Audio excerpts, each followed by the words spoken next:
먼저 경영 계기판 이야기를 좀 해보죠. 경영 계기판 하면 뭐가 떠오르세요? 계기판 하면 아마 운전할 때 계기판 떠올리실 거예요.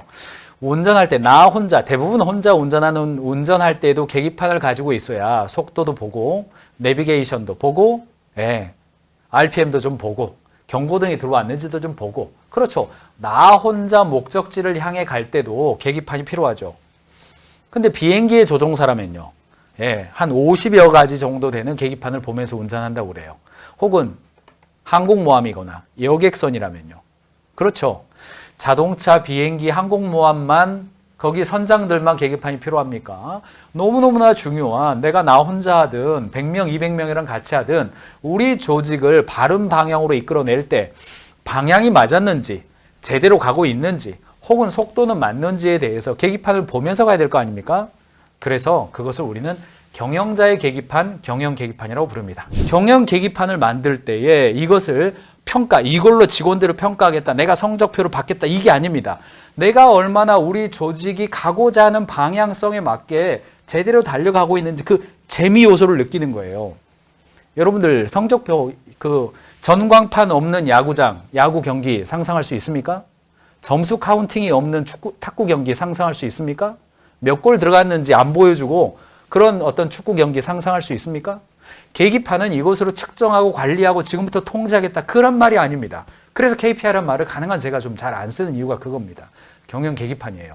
우리가 우리 조직 외부에 있는 고객과 우리가 가고자 하는 그 방향성, 우리가 지향하는 그 방향성에 대해서 얼마나 잘 가고 있는지를 스스로 계기판으로 보자는 거예요.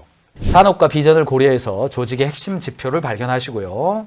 여러분들이 설렁탕집이다 그러면은 맛있게 먹었다라고 말해주는 사람이 몇 명이냐 뭐 이런 거겠죠.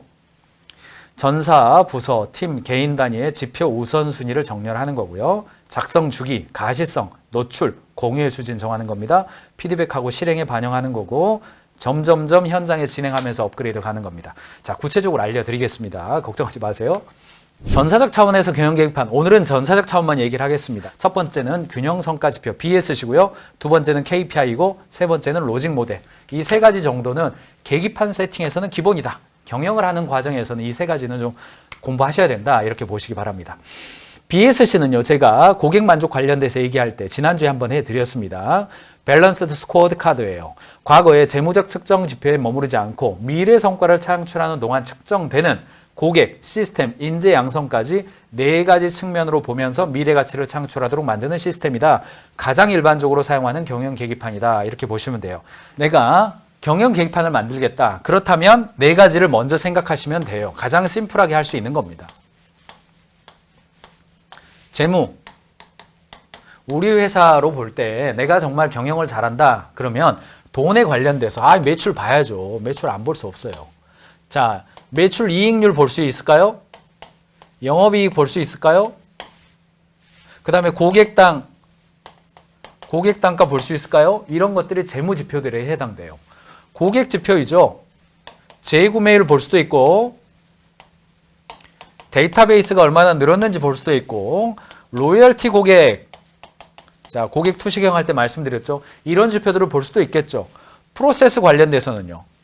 프로세스 관련돼서 회전율 볼 수 있을 겁니다. 회전율, 재고율, 그 다음에 정상 운영률, 혹은 전통산업이고 제조업이다. 그러면은 캐파, 일당 캐파, 월간 캐파, 그 다음에 수율, QC가 어느 정도, 품질이 어느 정도 나오는지 이런 거 좀 봐야 되겠죠.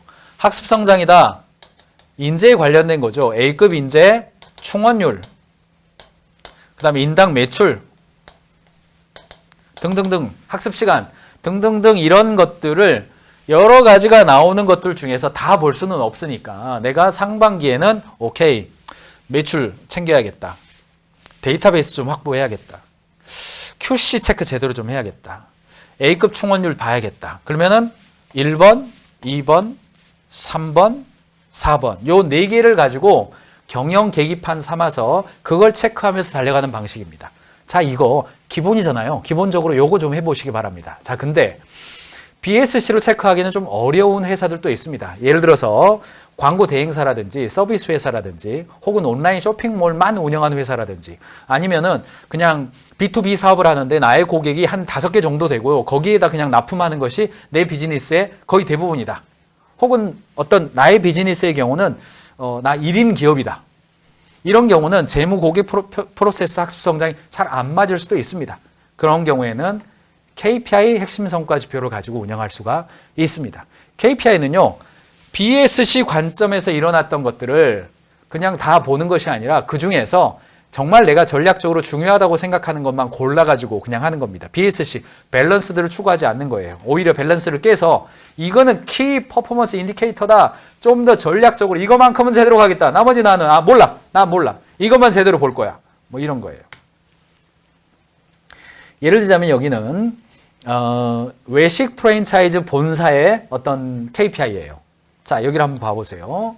자, 지점 모니터링 점수가 있죠. 지점 식자재 원가율이 있죠. 단골 고객 확보 수가 있어요. 신규 매장 수가 있어요. 신제품 출시가 있어요. 자, 이 5개의 지표로 볼 때 이 프랜차이즈 본사는 지금 어떤 걸까요? 뭐 지금 보면은 이제 매장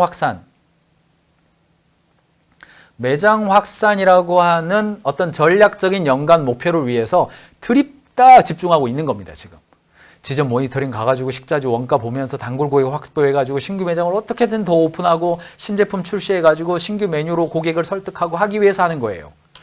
매장 확산이 중요한 전략이라고 한다면 이렇게 KPI를 만들 수도 있는 겁니다. 경영 계기판을 작성하는 방법 2가지 말씀드렸습니다. 맨 밑에 뭐가 있다고요?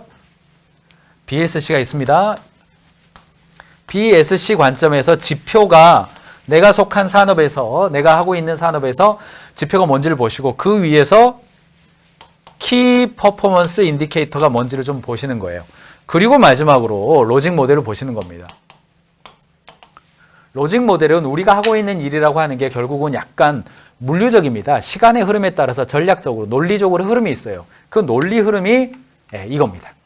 투입, 활동, 산출, 결과예요. 우리가 하고 있는 모든 활동들이 뭐냐면 어떤 활동들은 인간의 어떤 행동이 투입되잖아요. 행동이 투입돼서 그 활동이 일어나고 그 활동에 대한 결과가 나오고 그 결과로부터 최종적인 어떤 그 아웃컴, 뭐라고 유익이 있는 거죠. 그래서 인풋, 액티비티, 아웃풋, 아웃컴이라는 관점이에요. 그래서 피터 드러커가 이런 이야기를 했잖아요. 측정할 수 없다면 관리할 수 없다라는 어떤 측정 모델을 했어요. 현재 하고 있는 활동이 결과적으로 얻고자 하는 것을 얻는 활동에 집중하고 있느냐를 점검하는 겁니다. 따라서 인풋, 액티비티, 활동, 최종 이런 게 있지만 최종적으로는 어디까지 갔는지를 잘 볼 필요가 있는 겁니다. 자, 예를 들어서 한번 보시죠. 삼겹살 전문점 매장에 지표가 있어요. 런치 세트 원가율이 있고요. 런치 세트 운영 일수가 있고 점심시간 회전율이 있고 그 결과 월 매출이 상승하는 거죠. 자, 예를 들어서 삼겹살 전문점이 런치 세트를 만들었어요. 그래서 이게 제대로 좀 될 거냐 아니면 좀 잘 안 될 거냐 잘 될 거냐 이런 걸 좀 볼 필요가 있는데 투입이 있죠. 런치 세트 원가율이 올라가죠. 운영 판관 비율 올라가죠. POP도 뽑고 그러니까 마케팅 홍보비도 들어가죠. 온라인에 광고도 해야 돼요. 이게 이제 돈이 들어간 겁니다. 자, 여기 뭐 돈이 들어간 거예요.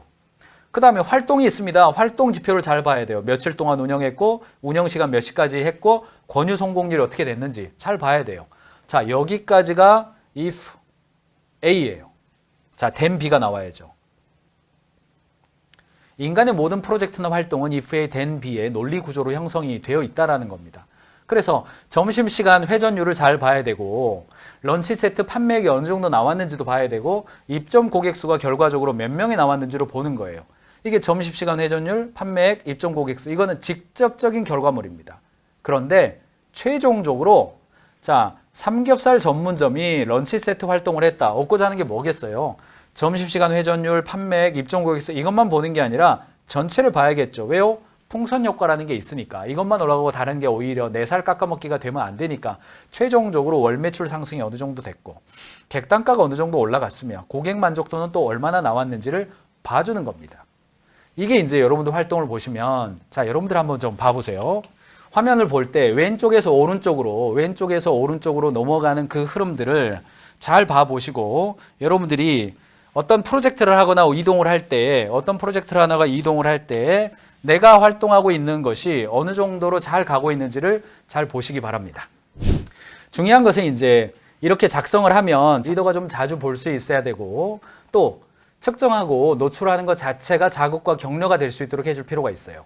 제가 현장에 가서 이렇게 프로젝트를 해보면요. 이제 경영 계기판에 대한 개념을 설명해 드리고 여러분들 조금 이해가 되시죠? BSC로 전체를 좀 보세요. 그 중에 중요한 것은 KPI로 놓으세요. 그 중에서도 더 프로젝트화 시키고 싶은 것은 로직 모델을 통해서 지표를 좀 만드세요. 이렇게 설명을 해드리면 좀 이해를 하고 작성하는 경우가 있어요. 그런데 관리하는 건 또 새로운 문제입니다. 그래서 이거를 뭐 이렇게 그 워크숍을 하는 거니까 종이에다가 적기도 하고 뭐 이렇게 되거든요. 그런데 한 2주나 한 달 정도 지나서 보면 그거 어디 있지 우리 관리해야 되는데 이렇게 돼요. 당연합니다. 사람이 행동이 바뀐다는 것은요, 조직도 똑같거든요. 잘 얼른 안 바뀌어요.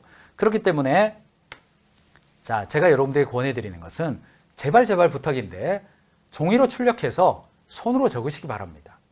맨 처음부터 이거 출력해가지고 이렇게 온라인에서 이렇게 기록하고 인트라넷에 반영되고 게시판에 올라가고 많이 보셨기 때문에 그래요. 이렇게 상황판 막 디지털로 나오고 막 이렇게 나오잖아요. 그런 거는요, 나중에 돼요. 처음부터 그거 하시면 여러분 생각해 보세요. 계기판을 작성을 했는데 이게 몇 달 갈까요? 1년 후에는 같을까요? 다를까요? 3개월 지났어요. 중요하다고 여겨지는 지표가 같겠습니까? 다르겠습니까? 달라질 수밖에 없어요. 처음부터 하지 마시고요. 그냥 종이에 적으시기 바랍니다.